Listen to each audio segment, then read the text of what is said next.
morning. I am Brian Carpenter, sports editor of the Meriden Record Journal, alongside, as always, my man Shawnee Krofsick, my man Peter Paguago, and welcome to the Hold On to Your Hats edition of This Week in High School Sports. Peter, hold me down.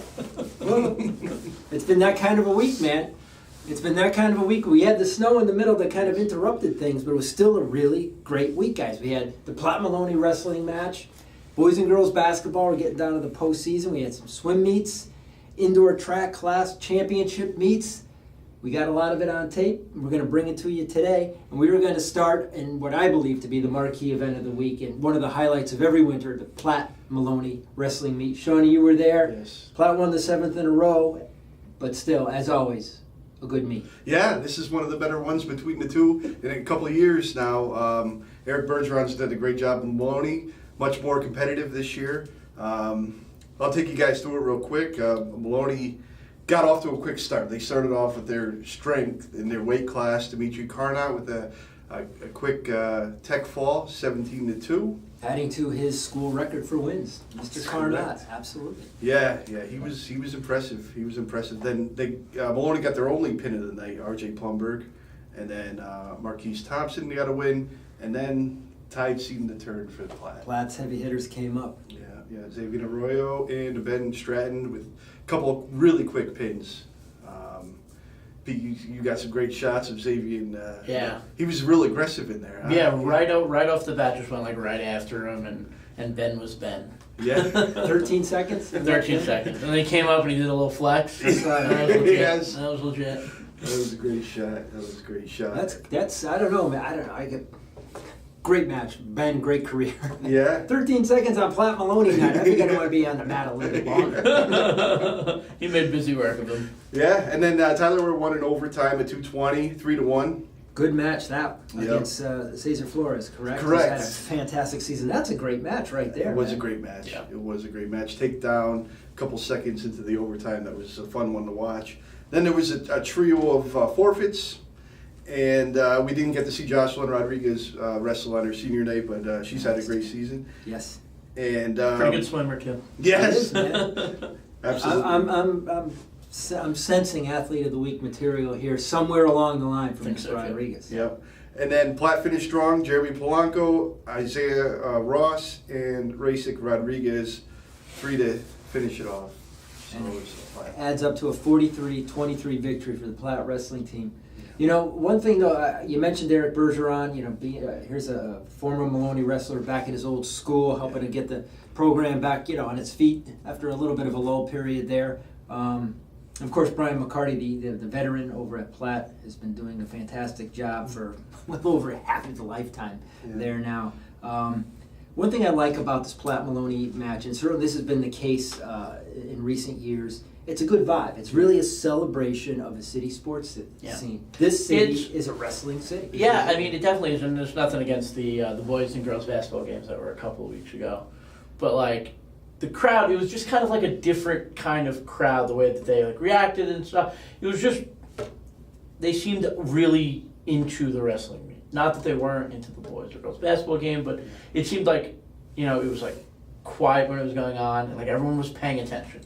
And it was really cool to see. It's the second one that I've seen because I went last year as well. Last year was pretty cool too because it was at Maloney.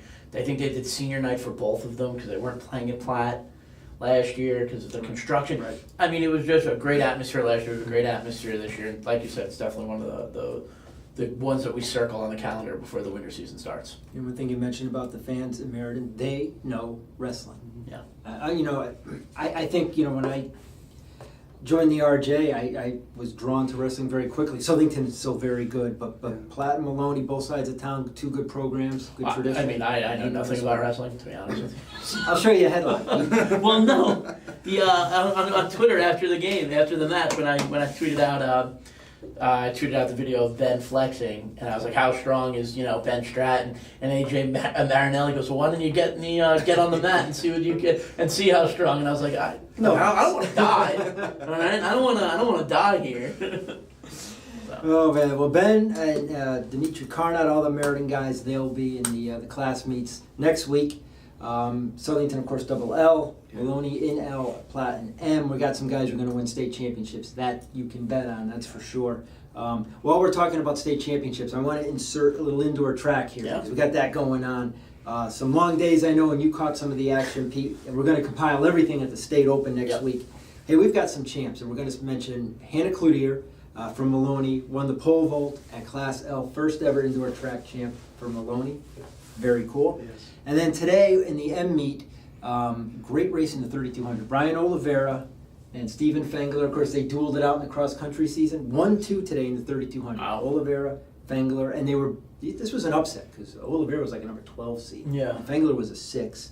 Also, Tyler Siemens, the high jumper, has been having a great season for Lyman Hall. SEC East Section champ, SEC champ, now Class M champ in the high jump. Congratulations to all those guys. Did you see that photo of him in the hurdles from the SEC? Yes. He's got that big smile on his face. Was that a photo from our man Justin Weeks? It was a photo from our was. man Justin Weeks, but the kid's running hurdles and he's got this like ear-to-ear smile on in the middle of his hurdle.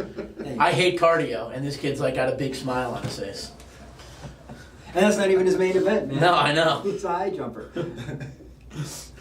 Congratulations to all those athletes. They'll be at the State Open next week. That'll be going on the same week as the state class meets in wrestling. And of course, we have the basketball playoffs staring us in the face with the girls. Pete, you went the extra mile today, and I appreciate it because you went down to New Haven with Ryan. A couple Machado. more extra miles, but yeah. Absolutely. To go down to Career, where Sheehan and Career played in the SEC Housatonic final.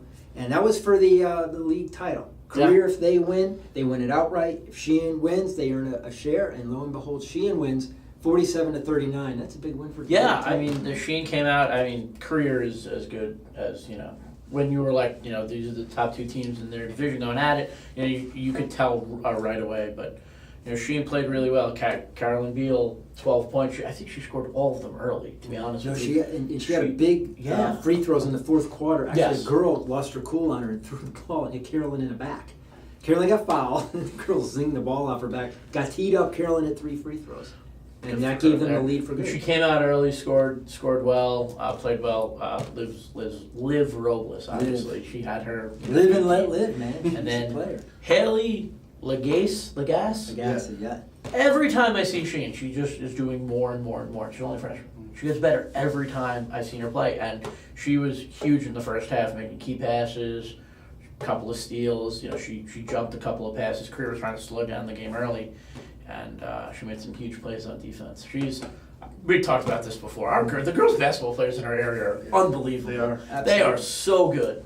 Absolutely, guys. At this point, 6 of our 7 teams are in. Cheshire can still get in, and I think they will. They have to beat Laurelton Hall on Monday, and they're in. But not just teams just barely getting in the playoffs. Lyman Hall wins tonight. Pete, you got some footage from that game that we'll run here too. Lyman Hall beat Foran 58-40, and that gives them 10 wins. So 5 of our teams have 10 wins or more. Yeah, I mean, we were Sean and I were going down the list before of the top players in the area, and they're not. 2 of them are seniors, Jeanette and Melanie. The 1,000-point scorers. And the Chapmans over at Platt as well. But you got Liv's a junior, you got me as a junior, and then Kaylee Lipka's a junior, and then over at 17, Allie Carr's a freshman. We just talked about Haley at Sheen, she's a freshman. And then Haley Bruno today, 15 points for Lyman Hall. She's a sophomore. She had this awesome block too, and she blocked it out and was surprised by the fact that she blocked the shot and turned around and everyone was like, ooh, and then all started high-fiving and stuff. But she played unbelievable tonight. I mean, the girls basketball players in our area might be our best group of players in any sport. Well, softball too. Yeah. Yeah, but yes. But yeah, definitely. We're only in February. Sorry. I like how you refer to Mia Judatis as just Mia, Yeah. Yeah. I don't want to get her last name wrong, to be honest with you. Names can be a weak spot for my man. His video sure is good. Can I just add one thing about the Lyman Hall? I went down to the Lyman Hall practice after they lost that 4 overtime. It's a Hill House, yes. Yes, and we discussed that in last week's show. The mood was pretty down there, man. Yeah. So I was just really glad to see them bounce back this week. Yeah, that's a hard game. Yeah, to come back yeah. from. Actually, I think they've won their 3 games since then. Yeah. Yeah. mean, Haven that's to just Britain tonight against not only France. physically, but like mentally. Yeah. Play a 4 overtime game and not come away with anything. God. Yeah. Just gotta. But I think Coach Lipka is. They all actually wore shirt and ties today. The Wob Mob. The Wob Mob did. Because he said he always picks for the girls' games. They always ask him what he wants. He did like 80s like last week. This week he wanted shirt and ties, and there was a handful of guys led by All RJ center Andrew McClure, shirt and ties. Nice. They all look very, very, very classy today at Lyman Hall. Very good. And on that note, on fashion, we're going to take a break. Bring you a little presentation here from our presenting sponsor for this week in high school sports, Gaylord Specialty Healthcare.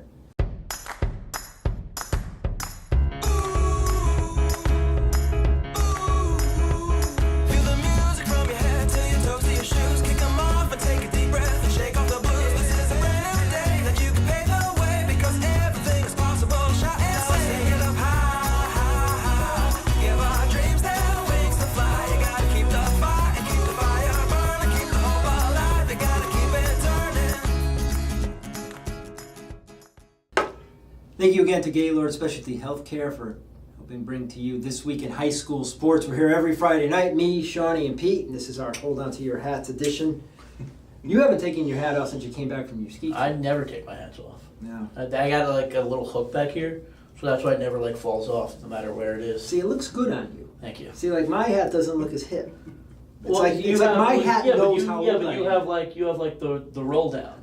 See, like mine Help does. me up, Pete, man. See, like mine does. Now I feel like that guy in Fat Albert. It looked like he was wearing a lampshade on his head. Plus, you covered up my Red Sox hat. It's going to be baseball season before we know it. In the meantime, it is still boys basketball season. We're coming down to crunch time here. And, hey, guys, Meriden, you got to both Platt and Maloney home games. You know, Maloney lost to Glastonbury that night 62-53. Platt lost to Avon 74-56. We're going to show some highlights there. You know, Platt's out of the playoff picture. Maloney is hanging on by the skin of its teeth. With tonight's loss to Middletown, Shawnee, correct me if I'm wrong, they have to win their last 3 games or they're not going to make the playoffs either. Yes. 3 road games. Yeah, they get their backs are up against the wall for sure. But for the highlights you had from the Glastonbury game, Romello at 19 that night. He's good. I think that's really how you kind of sum it up. He can play. Yeah. Damian Pantosha at 14 and Divine Ransom had 10, I think. Divine played well. Yeah. He was scoring early. They were up. I mean, they were playing well. I haven't seen them enough to say. I mean, I don't know if it's depth or whatever their issue is, but they were up and they were hanging with Glastonbury, you know. But we'll see what they're made of the next 3 games. I mean, could you imagine? Comes down to the end against Platt at Platt with a chance to go to the state finals. You're going to tell me Platt? You're going to see the best game out of Platt. Yeah. Oh, absolutely. If Maloney has a chance to go to the state playoffs, Yeah. that game I would pay, and we don't have to pay to go to the games, but I would pay to watch that game because Platt should have beaten them last time. They very well could have. I don't know if that's a hot take or not. Charge. Yeah. Go ahead. Yeah. But Platt could have very easily walked out of Maloney victorious in that game. I mean, think about it. Romello scored, he had 6 3-pointers in the second quarter, and Platt was still winning the game. Oh, man, I hope that happens. I hope that happens. That's the thing, right around the corner. We have some good rivalry games coming up. Starting Monday, Sean, you're going to be down at Lyman Hall for Lyman Hall Sheehan doubleheader. Yeah. Platt Maloney girls play I'll be at all on 3. Monday. We're going to I'll go try back to to. the Platt Maloney girls. The Maloney girls have 10 wins. Platt girls 11. I don't recall the last time the 2 Meriden girls teams were enjoying that level of success in the same season. That's very cool. You know, congratulations to John Vieira over at Maloney and Tina Gagne, our girl over at Platt. We're looking forward to Monday's game. And then, of course, this game that you're willing to pay for, the Platt Maloney boys game, is the following Monday. Well, I believe on President's Day. only if Maloney has a chance to go to the state playoffs. It's the only time I'll pay for it. You're awfully demanding, especially for a guy who just went on a ski trip. But elsewhere in boys basketball, got to mention too, Wilcox Tech won again tonight. What are they, like 16-2? Yes. And they keep winning in dramatic fashion. John Soda, for like a second straight game, had a game-winning shot. Yes. Right in the closing seconds. Yeah, Bryce McClendon, the sophomore, had a big dish at the end, and Soto put it away, and they had a big win over Bullard Havens. They're 6th in a row, and they're cooking. He's like a quiet like assassin. I like whenever you go watch Wilcox, like yes, you see DJ, you see Bill Pollock because he's gigantic, And he looks like Ron. and he looks like Ron Gronkowski. And then you have John Soto, who like just quietly goes about his business. You know, he gets his 15 or whatever a game, and like he just does it. It's fascinating to see now that I'm like paying attention to like who, like when we were doing the athlete of the week, it's like, all right, I got to get clips of John. So I'm like following John around, and all of a sudden I'm like 1, 2, 3, all of a sudden he's got 10 points. I'm like, ooh. He is an athlete of the week nominee this week. Voting continues through Sunday. Wilcox Sunday Tech. night. You know, you would figure Steve Wodarski will rally the Wilcox troops. I hope so. Yes, because he's a numbers guy, I a heard math guy. he's a- He knows how to add I it up. heard he's a big fan of this show. He is. He's watching right now. Maybe we should have him on. I think we should. I think we should have him on. He's a very clever, humorous guy, and I think he'd make a great guest. Now, the thing is, can we fit him around this table? Perhaps. Perhaps we'll be talking to him and Randy Farkas about their run through the CTC tournament. Oh, should be fun. All that's yet to come. All right, we're going to put a wrap on this show because, Pete, you actually started the week indoors. Yes. At the pool, At over the at pool. Platt. Sheehan and the Meriden Co-op. Sheehan won that meet 98-86. We got some clips here of the earlier races. I believe the medley relay. Sheehan won. They had two guys swim very well, been swimming well for them all year. Joey Zollner, only a freshman. Alex Bowman, they won 2 individual events. They were coming off a big win over North Haven, man. Sheehan's going to win SEC Division II championship. They should. They're in position to. They still have to go against rival Lyman Hall in a couple weeks, but they're in position, thanks to their win over North Haven, to win that. And for Meriden, guy's been having a good year all years. This guy, Julio Hernandez, or it says on the roster, Julio G. Hernandez, as in Julio Good Hernandez. He won 2 events that day to continue a good season for Coach Ed Heath. All right, boys, that's our wrap for this week on to the Hold On to Your Hats show of This Week in High School Sports, presented by Gaylord Specialty Healthcare. You know, guys, under these lights and under these hats, it's getting awfully warm in here. That's what we wanted, though. A nice hot finish to the winter. Absolutely. Absolutely. As you would say, Sean. Absolutely. I am Brian Carpenter alongside Sean Crossick, Peter Paguagua. Thanks always to Justin Weeks doing a lot of running around. Ryan Conchado, Joe Boyle, Kenny Lipschitz.